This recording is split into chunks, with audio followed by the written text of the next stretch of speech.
Boa noite, irmãos. Que a luz e a bênção do nosso Pai maior se encontre conosco mais uma vez e que a luz do Divino Mestre Jesus possa nos clarear e iluminar nossos pensamentos.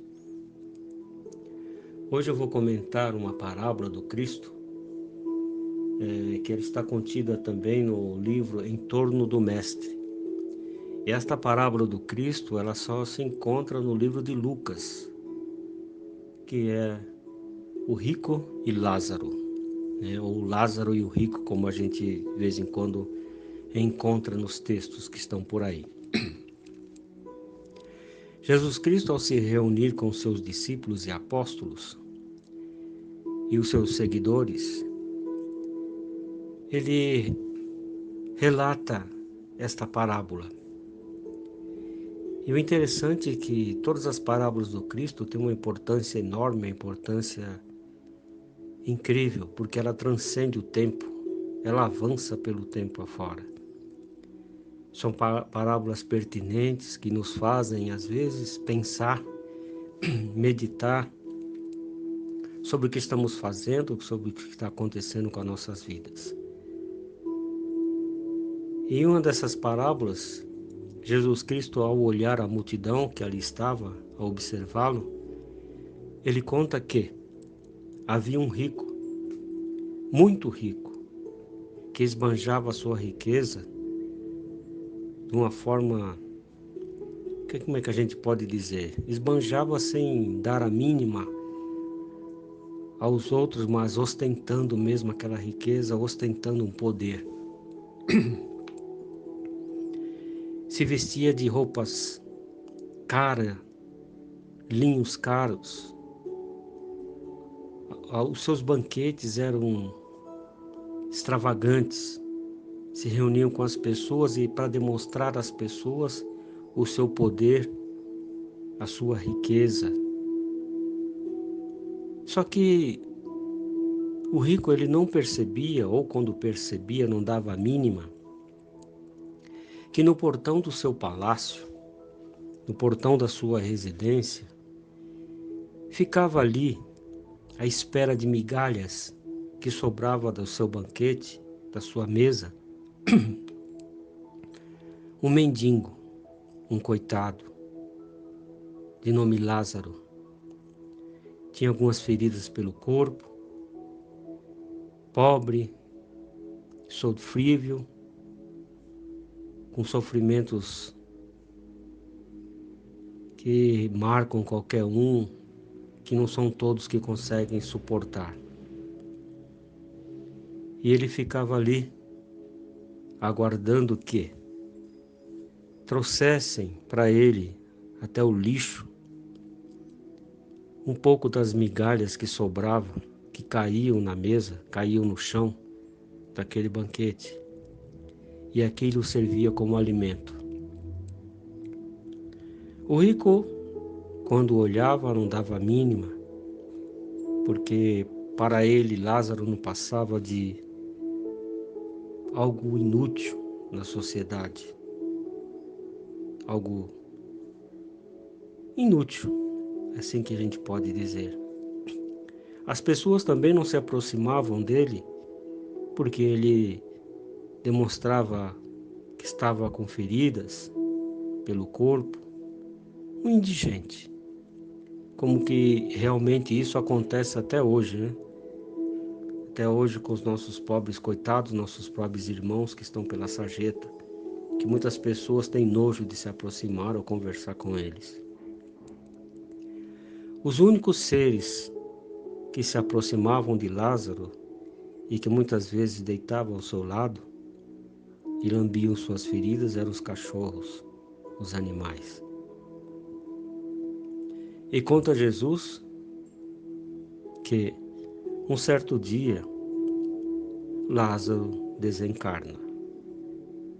Lázaro parte para o mundo dos espíritos, para o seio de Abraão, como está no Evangelho. No mesmo dia também o rico desencarna. Só que o rico vai para as zonas umbralinas,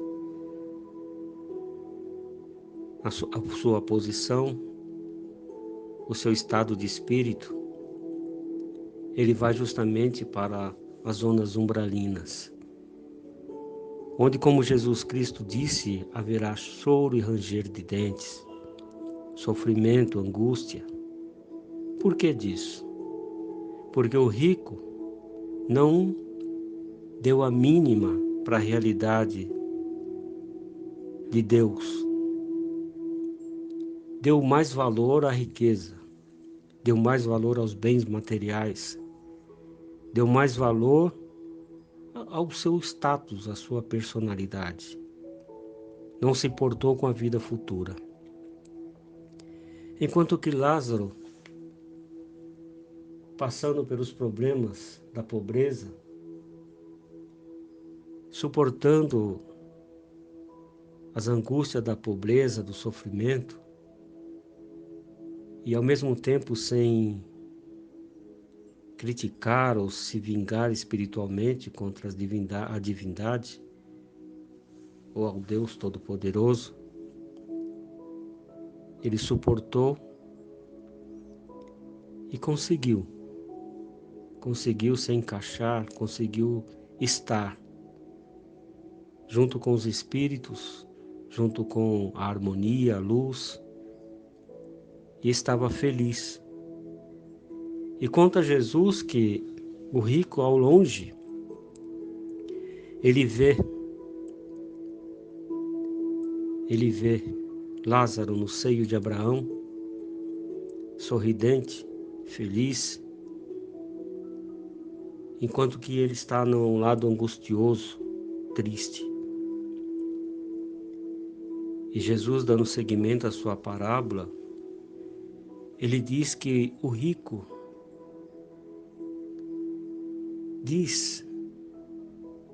grita, clama, como está no Evangelho, a Abraão, que Abraão peça para Lázaro molhar os dedos na água, para que toque nele, para que abrase, para que acalme aquela chama da angústia, a chama do sofrimento. E Abraão diz que Lázaro está naquela posição. Lázaro conseguiu estar ali porque superou, porque teve forças, porque não se blasfemou, porque lutou, foi humilde, teve fé, teve esperança, não blasfemou contra Deus, compreendeu a sua situação e teve paciência. E ao mesmo tempo Lázaro desejava a todos e agradecia ao Pai Celestial a possibilidade de estar se alimentando com as migalhas que sobrava da mesa, da sua mesa, disse Abraão. Enquanto a você se envolveu na luxúria, deu importância à luxúria, deu importância aos bens materiais, deu mais valor e ostentou o poder e não olhou para baixo, não olhou para aqueles seus serviçais e muito menos para Lázaro, que estava ali no seu portão. Então existe uma distância enorme entre Lázaro e você, disse Abraão. E o rico pede então que Abraão mostre aos seus irmãos o que pode acontecer, para que os seus irmãos não caiam na mesma situação que ele. E Abraão diz: Os seus irmãos têm Moisés e os profetas. E cada um tem o seu destino, cada um tem o seu progresso a seguir, cada um tem a sua construção de vida, cada um busca o caminho correto. Na verdade, irmãos, é uma parábola profunda do Cristo, mostrando para todos nós a diferença entre a prova da riqueza e a prova da pobreza. A prova da riqueza é uma prova muito arriscada. É uma prova em que o indivíduo, em que o ser encarnado, principalmente todos nós que estamos no mundo de provas e expiações, ela pode cegar. Cegar no sentido do orgulho, da vaidade, da prepotência. Ela pode fazer com que você ignore, esqueça até da divindade maior e viva o seu mundo do dia a dia, no sentido de viver a sua felicidade encarnado.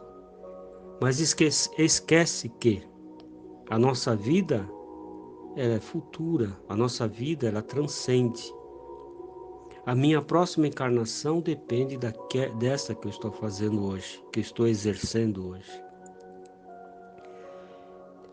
O meu desencarne, eu vou estar em um ambiente de acordo com aquilo que eu estou vivendo hoje.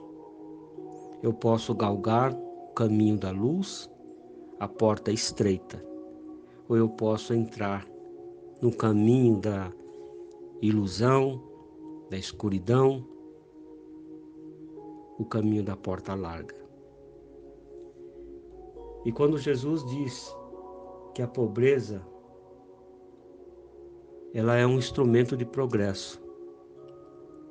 A pobreza, se você souber, quando se diz pobreza, não quer dizer também que você tem que abandonar tudo, jogar tudo, perder tudo, sair aí andando pela rua como um mendigo, como um nômade. Não, não é isso. Você pode ter até mesmo a riqueza, mas que você tenha o discernimento e a humildade, que você possa trabalhar com ela e que você não se esqueça que existe algo, que não se esqueça que existe Deus, não se esqueça dos seus semelhantes, de repartir, de trabalhar essa riqueza com amor e caridade.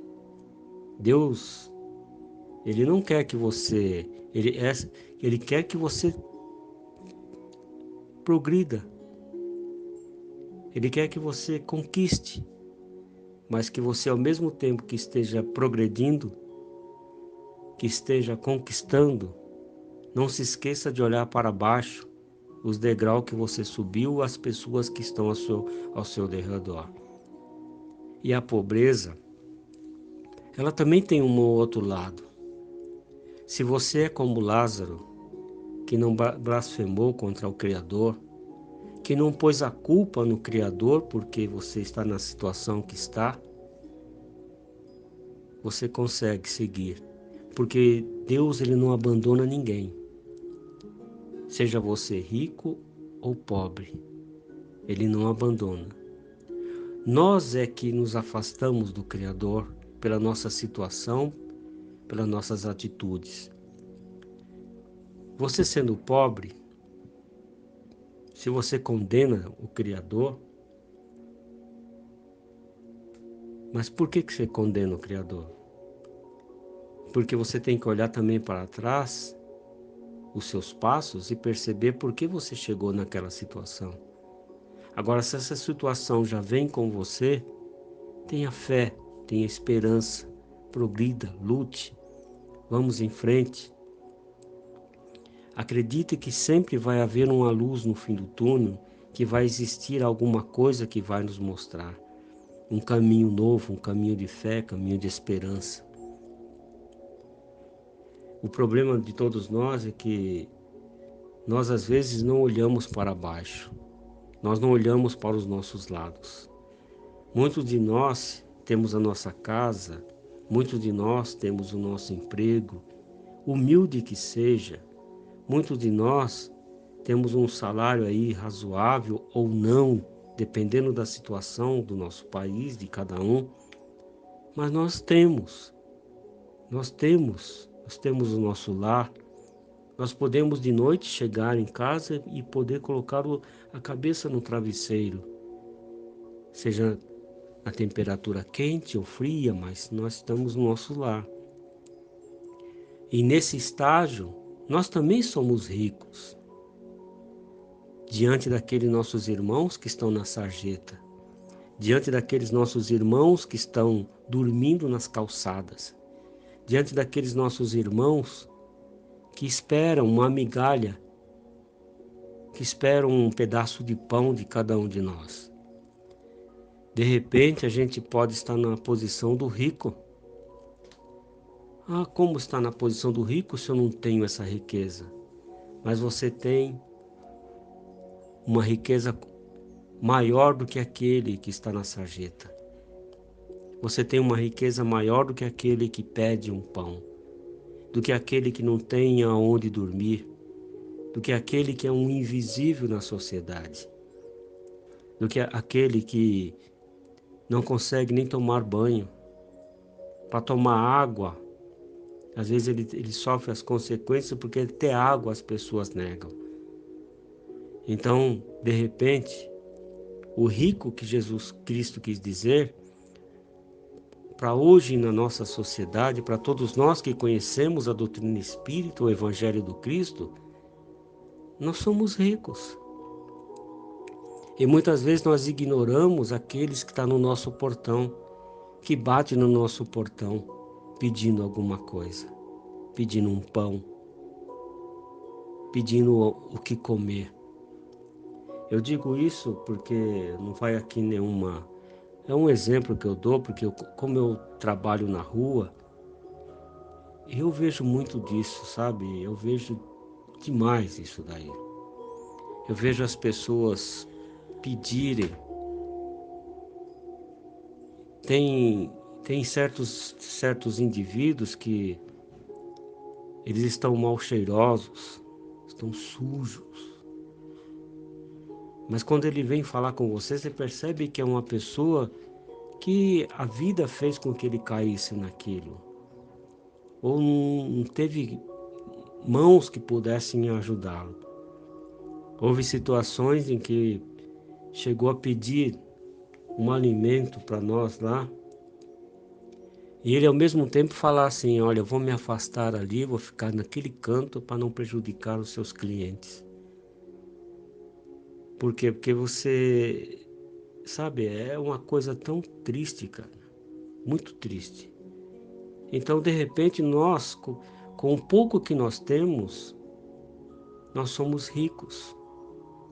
E a gente deve tomar um cuidado enorme, deve tomar uma preocupação enorme das nossas atitudes, sabe, do nosso dia a dia, da nossa própria vida. Primeiro porque nós estamos dentro de uma doutrina espírita que nos ensina o bem de uma forma mais real, nos ensina o lado negativo, o lado do mal, em que nós mesmos o criamos. A doutrina espírita nos ensina que a minha encarnação futura vai depender daquilo que eu faço hoje. E a doutrina espírita, por intermédio dos espíritos, por intermédio do próprio Cristo, nos ensina todos os dias, quando estudamos os livros, quando participamos dos estudos, nos ensina que nós devemos colocar um pano novo em uma roupa nova, um remendo novo, uma roupa nova, um vinho novo, um odre novo. Por quê? Porque não adianta eu só falar, não adianta eu entrar no centro espírita e tomar um passe, a fluidoterapia, Não adianta eu entrar no estudo do centro simplesmente por participar, mas não me modificar interiormente, não me transformar interiormente. Não adianta eu receber um monte de informações e essas informações não me modificar. Eu não vou conseguir. Eu vou estar, quando desencarnar no mundo dos espíritos, cambaleando de um lado a outro, sabe, cambaleando de um lado a outro, sem achar o caminho correto, porque eu não consegui fazer esse caminho. E aí eu vou pedir ajuda, eu vou chorar, e eu vou lembrar que eu poderia ter feito diferente, que eu poderia ter mudado a minha própria situação. Então, como eu comentei agora, esse rico, a gente também pode nos posicionar como esse rico, dependendo da situação que a gente encontre o nosso semelhante na rua. Então, cada um está no patamar. E a gente tem que sempre olhar para baixo, no sentido de observar que sempre tem alguém abaixo de nós. Não importa se você só tem um par de sapato, mas tem aquele que não tem o par de sapato. Não importa, porque de repente você não tem nenhum par de sapato, você não tem nenhum chinelo e você reclama da vida, mas você esquece que tem aquele que não tem os pés. Que não tem os pés. Então, sempre tem algo para que a gente nos perceba e entenda a vida, e entenda o que Jesus Cristo quis nos ensinar. Nunca esqueçamos de que vivemos num mundo de provas e expiações. Então depende de cada um a mudança. E o bem, o amor e a caridade é a alavanca que transforma e transporta cada um de nós à luz, ao caminho do Criador. É isso, meus irmãos. Que o Divino Pai, que o Divino Mestre Jesus abençoe a todos nós e que a luz dos grandes amigos espirituais, dos nossos bons amigos, nos acompanhe nessa jornada. Tenham todos uma ótima noite. Fiquem com Deus.